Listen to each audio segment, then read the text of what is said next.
I'm going to share with you my DIY Disney pin board that I did for right at $7. You will need a frame, ribbon, craft paint, a glue gun, and a paintbrush. I use a paper plate to put my craft paint on. I found this frame at Michael's for $3.99. The poster board was 50 cents and I bought 2 of them. The craft paint was 70 cents per bottle. I already had the ribbon and the glue gun. I chose to paint the frame white and I let it dry. Once it's dry, you want to trace the inside onto your poster board, and this will give you your cutout for the frame. Don't worry, I had already traced this prior to filming this.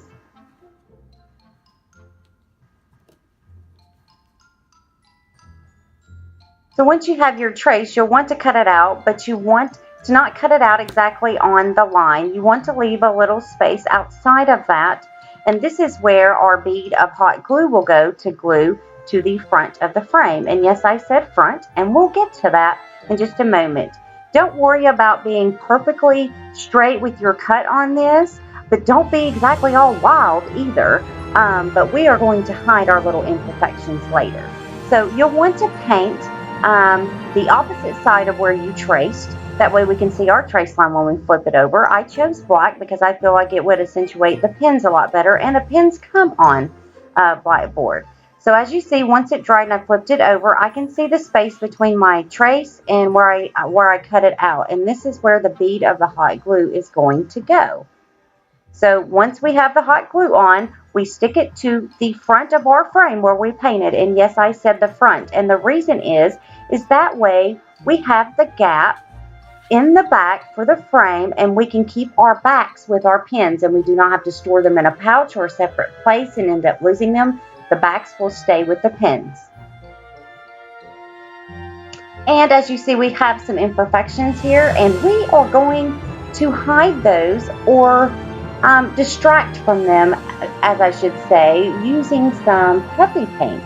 And I chose some glittering silver, and my ideal for this was just to do bigger dots and smaller dots with the thinking for it to look pearl-like, as in no pearl looks the same. So as you can see, I did have some imperfections in my cutting skills, and they are pretty much disguised with all the pearls around it. Now you want to let this dry for a few hours at least, and then voila, add your pins to it. I tied my ribbon up at the top of the frame. I didn't have to do anything to it. All I did was slip it through, tied a nice bow, hung it on a picture hanger. I cut the ribbon strings in a nice angle, and it's just beautiful. I think it turned out great. Rounded up for $7. Unbelievable. So I didn't think that I was actually going to enjoy the pins that much, so I didn't want to invest a lot of money in this project, but I absolutely love how this turned out, and I'm probably going to be making more. And as you can see, the frame stays right there on the wall. It's not bulging out, and that's because we hot glued our cutout to the front and not to the back. That way we have the space to keep our backs with our pins. So I appreciate you watching.